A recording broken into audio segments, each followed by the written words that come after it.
Good morning. Good to see you all this morning. If you have your Bibles with you, I want to invite you to be finding John's Gospel. John chapter 4 is where we're going to be this morning. John chapter 4.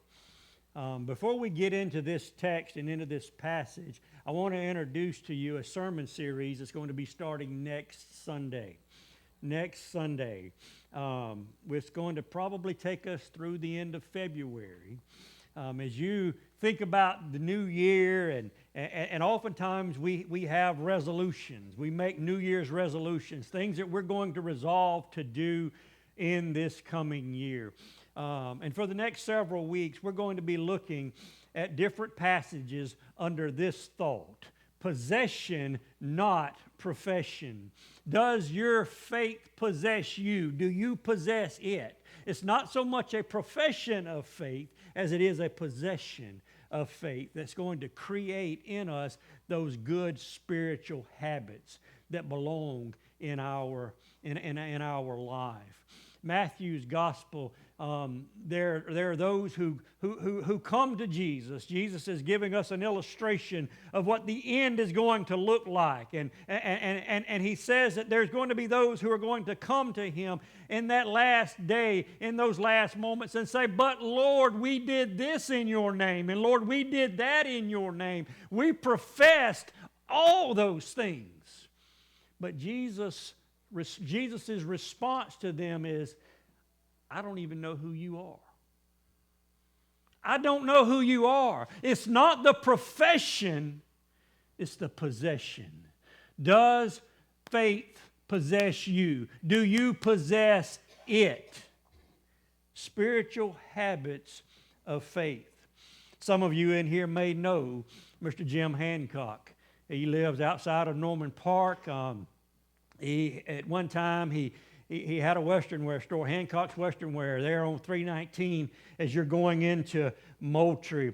Many, many years ago, I spoke to Mr. Jim yesterday and asked him if I could quote him on this, and he said absolutely. But many, many years ago, I was over at his house, and we were practicing calf roping at that time. And this is what he said. He says, "Practice does not make perfect." Practice does not make perfect. Perfect practice makes perfect. You can practice doing something the wrong way. You can practice doing it the wrong way. It takes perfect practice to make perfect. And if you and I are going to create in ourselves, through the Holy Spirit's help, good, consistent spiritual habits, we've got to do it the right way every time. Every time. Next Sunday, we're going to begin this series of messages, and we're going to kick this sermon series off with creating the habit of regular church attendance. Creating the habit of regular church attendance. The importance of being in God's house. Can I tell you this morning that when it don't bother you no more that you miss church, sin ain't going to bother you no more either. When you get to that point in that place where it don't bother you no more, well, I missed church. I didn't get up in time. And you can get up and go about your day and it don't bother you. It don't never even cross your mind that you were not in the house of God today. Sin won't bother you either. The writer of Hebrews in chapter 10 and verse 25 says, "Forsake not the assembling of yourselves together, as is the manner of some, and even more so as you see the day coming." As you see the day coming.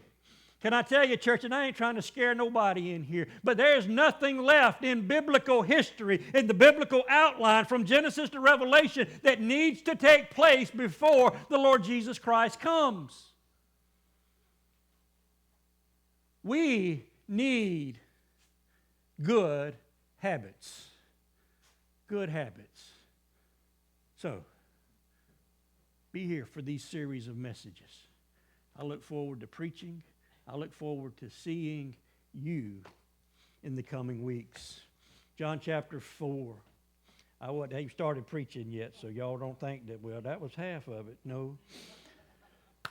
This conversation in John chapter 4, we've got a conversation between Jesus and this Samaritan woman. This woman at the well is what's taking place here. And as we think about the nature of true worship, as we even begin today to think about those spiritual habits and what faith will do and what our worship should look like, we could almost consider this maybe an introduction to what we've got coming in the weeks to come, what the nature of worship looks like. Included in this conversation is this priceless revelation concerning true worship. This encounter, it did not take place in this hushed, sacred setting. No, it's out in the desert, by the well, Samaria of all places, and to a woman who was jaded with moral sin in her life, but yet Jesus comes to her, meets her at the well, and they begin to talk about what worship looks like, what worship should look like. This woman, she couldn't wrap her mind around all that Jesus was teaching and all that he was telling her. She thought she was doing okay. We're worshiping here on this mountain. This is where we're supposed to be worshiping. But Jesus says, oh, you don't know what you're doing. You don't know what you're doing. Jesus says that God's Spirit is truth. And we must worship Him in truth as well, in that spiritual setting. She tried to change the subject a time or two. Where is this place that we're to worship? Is it Jerusalem or is it this mountain? You Jews, she said, say that it's in Jerusalem. Jesus did not ignore her question. He kind of used it as a springboard of sorts to reveal to her what the definition of true worship is and the pattern for worship. John chapter 4 is where we are this morning. Look with me at verse 21, and we're going to read down through verse 24. If you found that there in your copy of God's Word, I want to invite you, if you can and will, would you stand this morning in honor of the reading of the Word of God? Jesus speaking here in verse 21, Jesus said to her, "Woman, believe me, the hour is coming when you will neither on this mountain nor in Jerusalem worship the Father. You worship what you do not know. We know what we worship, for salvation is of the Jews. But the hour is coming, and now is, when true worshipers will worship the Father in spirit and truth. For the Father is seeking such to worship Him. God is spirit, and those who worship Him must worship in spirit and in truth." Pray with me. Father in heaven, You have given us the greatest gift of all, Your dear Son. Father, You have demonstrated to us the true spirit of giving. And Father, as we worship, may we give ourselves to You. Father, may everything that we say and do here bring honor and glory to Your name. And may we promote and progress the growth of Your kingdom. And I pray these things in Jesus' name. Amen and amen. Two things this morning. Y'all can say amen to that. Y'all been getting 10. Two things this morning. I ain't going to tell you how long the two are, but it's just going to be two of them, though. First thing I want you to see with me this morning is we think about the nature of true worship and what Jesus is teaching here in this conversation between Himself and this Samaritan woman. And I want you to see what Jesus has to say as He talks about man-made worship. Man-made worship. Three basic weaknesses of man-made worship are revealed in what Jesus teaches and tells this woman. Man-made worship is contrived. It's contrived. It's the result of people adding a little bit here and a little bit there. It's kind of like some of Grandma's recipes. Grandma's recipes are good. I ain't saying they're not. Grandma does a good job, but Grandma adds a little bit of this and a little bit of that. She don't ever write nothing down. So ain't no way for you to do it like Grandma did it, but she just adds a little here and a little there, a little. When it comes to church, when it comes to worship, we can't add a little bit here and a little bit there. We've got to do it His way. Not only did they add a little bit here and a little bit there, but sometimes they take out a little bit. Those things they didn't like, they'd take that out. We don't like that, so we're going to skip over that part. This is what the Samaritans had done in their insistence that true worship, they said it must be on this mountain. On this mountain. I'll probably mess up the pronunciation, but Gerizim. Gerizim. That's the mountain that she's referring to in this conversation. This is the mountain that we're supposed to be working on. They are worshiping on. That they had adjusted history to suit themselves by insisting that it was this mountain that Abraham had been willing to sacrifice Isaac. We don't ever do that, do we? We don't ever adjust anything to fit our situation. We don't never take the Scriptures. I know nobody here has ever twisted the Scriptures to make it fit where you are and what you're doing, but that's what they were doing. They were twisting things a little bit here and a little bit there. They said that it's here that Abraham paid the tithes to Melchizedek, and they tampered with the Scriptures, and they taught that this is the mountain that Moses first built an altar, and it's on this mountain that he sacrificed to God in preparation for the Israelites to enter into the promised land. All that would be well and good, what they said, if there was not a Deuteronomy chapter 27. All of that would be good. If it's your lie, you can tell it like you want to, as long as there ain't nothing else to say different. But there's a Deuteronomy 27 in this book. Clearly says that it was Mount Ebal, not Mount Gerizim, however you pronounce it. It's not that. It was Mount Ebal is where those things took place. Every time somebody tries to twist it or change it, we've all done the same thing, distorted the Scriptures, and what we wind up with is a contrived gospel that does not fit the true gospel. It fits our man-made idea of what we think worship ought to look like, what we think that we ought to be doing. Not only was this man-made worship contrived, but it was ignorant of the truth. He said to the woman there in verse 22, he says, "You Samaritans worship what you do not know." There's ignorance involved in man-made worship. We do things that we don't even think about what it is we're doing.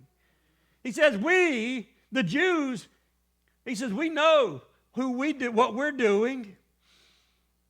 The Samaritans, they accepted only the Pentateuch. They rejected all of the prophets, all of the Psalms. They rejected all of that. They had a partial revelation of the truth. Can I tell you this morning that a partial revelation of the truth is still a lie? A partial revelation of the truth is still a lie. If you only tell a part of the truth, it's still a lie.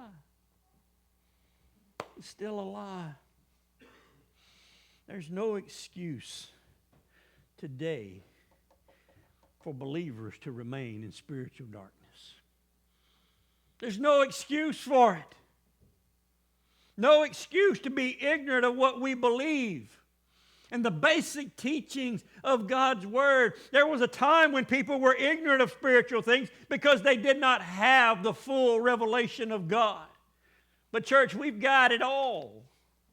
We've got it. From Genesis to Revelation, we have everything that God wants us to know. We can't add to it. We can't take away from it. This is it. This is it. The Bible says that in times past, God spoke through the prophets. But now, He has spoken through His Son. There ain't nothing else that me and you can add to that. What Jesus has said is final. That's done. We have the full revelation. Jesus has come and He's revealed God's true nature to us. We have the completed Word of God with the ministry of the Holy Spirit to help us understand it. Well, I don't understand that. Well, pray about it. Spend some time reading over it. Try Romans 12. I shared with those kids. Paul says, I don't want you to be ignorant, brethren. I beseech you, by the mercies of God, that you present your bodies a living sacrifice, holy and acceptable to God, which is your reasonable service. That's reasonable, he says. That's rational for us to want to do those things. Not only is man-made worship contrived and ignorant of the truth, in many cases it's also full of superstition. The Samaritans had adulterated the pure worship of Jehovah by recognizing these pagan gods. The foreigners that had come to dwell with them and live with them, they recognized their gods. They had mixed in with their worship all of the superstitions of the pagans. They had this ecumenical thought, even in that day. Might not have had the word, but they had the same thought process. Well, let's just all get along. Let's just all get along. My Bible says that this word right here will cause divisions in people's lives. It will cause divisions in people's lives because those things that some people do, I can't do. Because the book won't let me do it. My faith, my love for the Lord Jesus Christ will not let me do those things. Many Christians have allowed superstition to become a basic part of their worship. What do you mean, superstition? Well, hold on. Some will attend church services not out of a genuine need, but they're only here because they think something bad's going to happen to them this week if they don't come. That's superstition. When the only reason you are here is because your thinking says, well, God's going to punish me and something bad's going to happen to me this week if I don't go to church. Grandma's been dead for 50 years, but she'd whip me if she knew I wasn't there. That's superstition. We come to church because He is worthy. We come to worship Him, not because of some superstition that we've mixed in with it. We come to church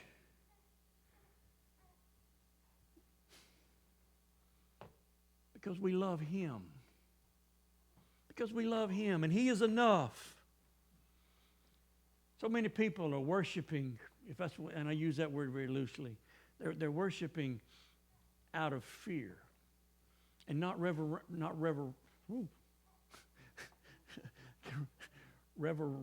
I can't speak this morning. They're worshiping not out of fear of the Lord. How about that? Does that work better for y'all? They're worshiping not out of fear of the Lord but they're afraid that something bad's going to happen to them. And that attitude is synonymous with superstition.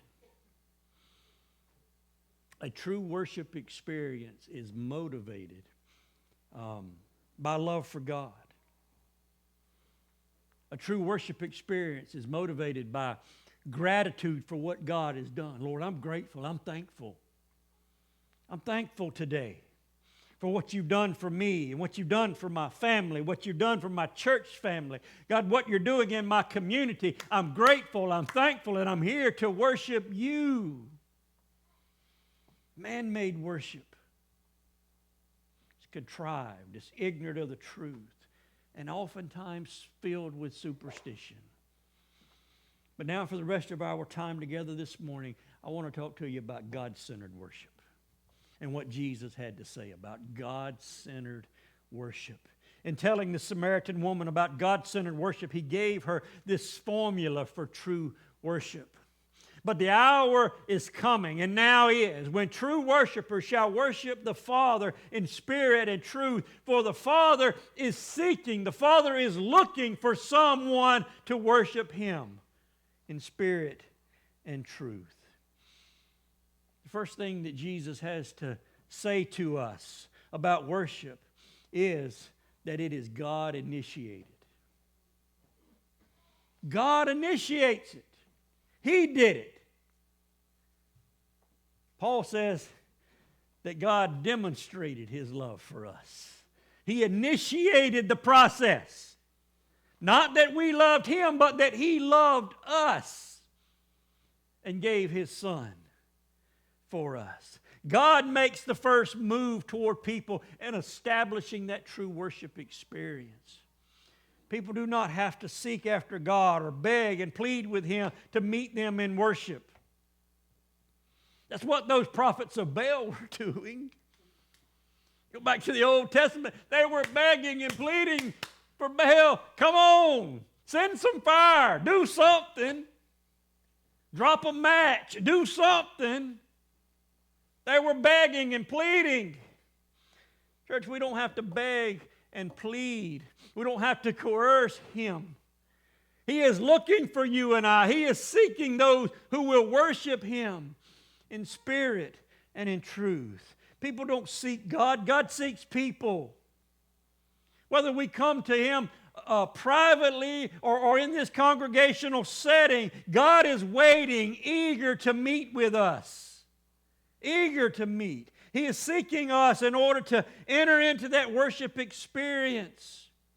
But not only is God-centered worship initiated by God, it is a spiritual experience. Jesus says here that God is a spirit, and those that worship Him must worship in spirit and in truth.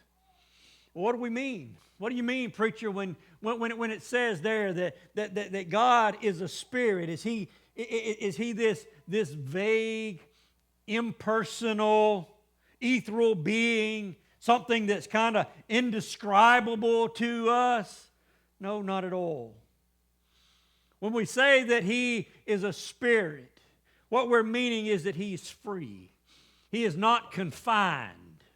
He is not confined to any one place at any one time. For 33 years, that mystical union that we still, we don't completely comprehend how it happened, but we know and we believe that it did. That Jesus, the God-man, was 100% God and He was 100% man. But while He was here on this earth in the flesh, He was still limited in His where He could be.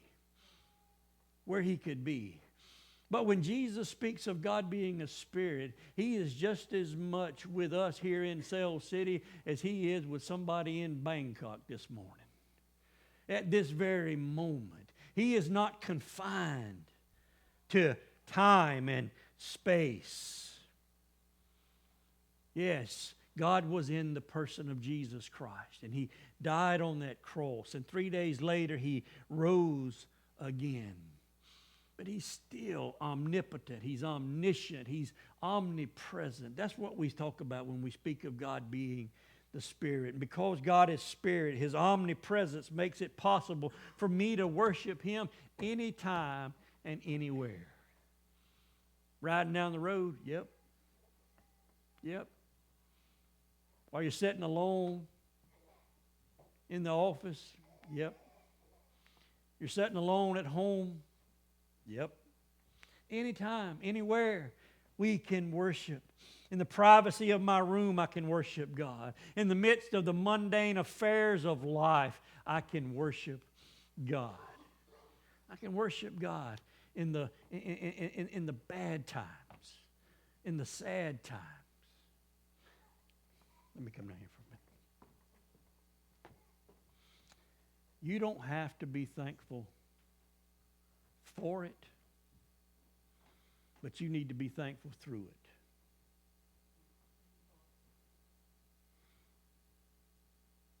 You may have just lost a loved one. Maybe something horrific, something tragic going on in your life. Church, you don't have to be thankful to God for the event, but you need to be thankful through it. As God takes you through that, that's what God-centered worship does. God-centered worship allows you and I to remain thankful, to have a grateful spirit no matter what's happening. I don't have to be thankful that my loved one died. I don't have to be thankful that they're sick, that they're in the hospital, that some disease is consuming their body. I don't have to be thankful for that, but I can be thankful through that because I know that He loves me. And He's with me through it. I'm never alone. Because God initiated this experience with me. God did this. I didn't do it. He did that.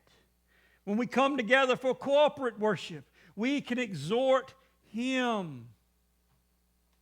That fellowship that we have together is as our voices blend together.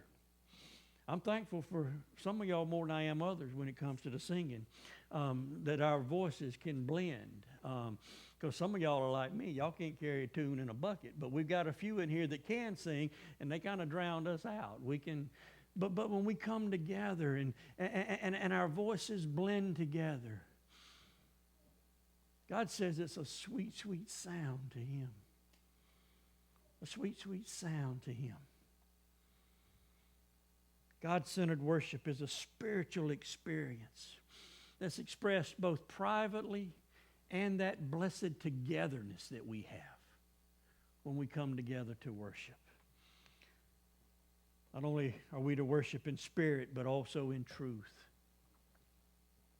In John 17, we have what we call the high priestly prayer of Jesus. Jesus is praying there in John 17. In that high priestly prayer, Jesus invoked the Father on our behalf, and he prayed in verse 17. He says, "Sanctify them through your truth, for your word is truth." Can I tell you, church, that you and I cannot read God's word properly without having a worship experience every time. When you open the Word of God, when you get into the Word, that's a worship experience if you're doing it right. If you're doing it right, it's a worship experience. As I tune my heart to read this holy book, the Spirit of God begins to open my understanding. I've asked you this on numerous occasions, and I'll ask again this morning. Have you ever read your Bible? Have you ever been reading through your Bible and you get to a passage you've read 100 times? But on today, you read that passage and the light bulb went off. And you said, "Oh, I see it now, Lord." It's been there the whole time. It's been there the whole time. But maybe we were not in a worship mode or ready for a worship experience when we had been reading it before. Always stay in tune with Him. Always. When I neglect God's Word, guys, it makes our days. You know somebody that's grumpy? Don't look at them if they're here.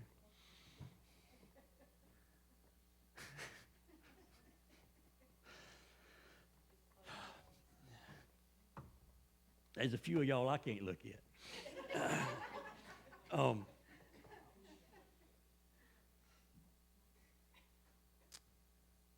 When you run into grumpy, just ask them, say, "Have you read your Bible today? Have you read your Bible today?"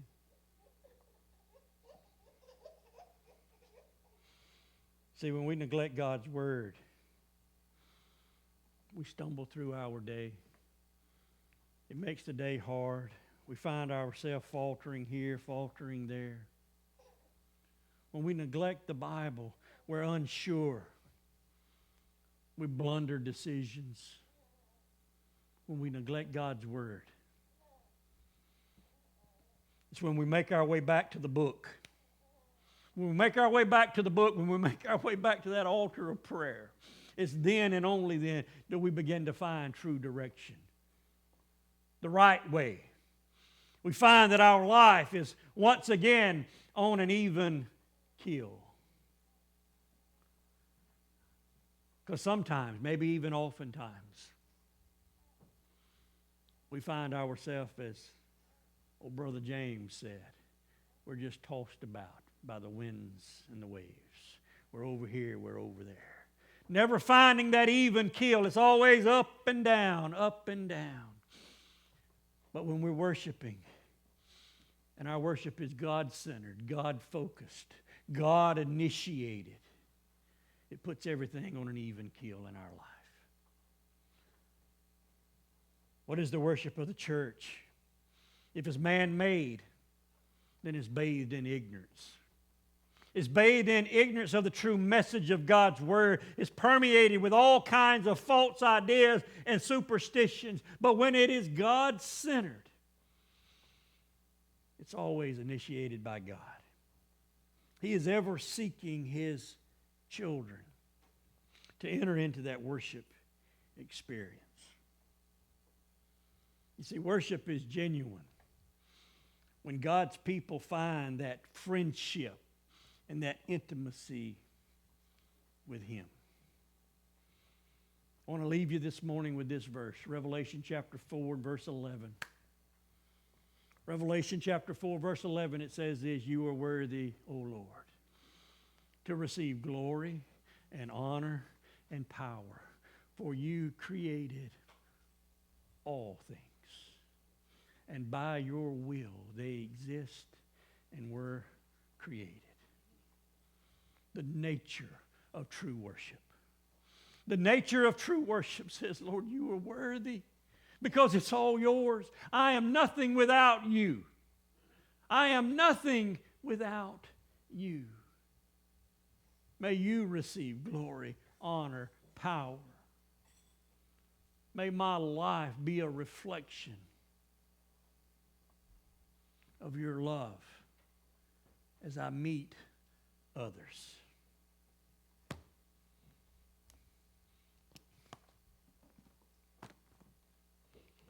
This first Sunday of 2025, what a day, what an opportunity. New slate, clean slate, brand new opportunities. Brand new opportunities for us to walk through in this coming year. The true nature of worship, the true nature of worship must be God-centered. Must be God-centered. If you're here this morning and you've never trusted in Jesus Christ as your Lord and Savior, I want to invite you to come this morning. Come to an altar of grace. Find strength, find peace, find mercy, grace, find forgiveness. Maybe you're here this morning and you just need to come to this altar. You got business to take care of this morning. You come, take care of business. Whatever your need is, I invite you to come this morning. I invite you to come. Would you pray with me?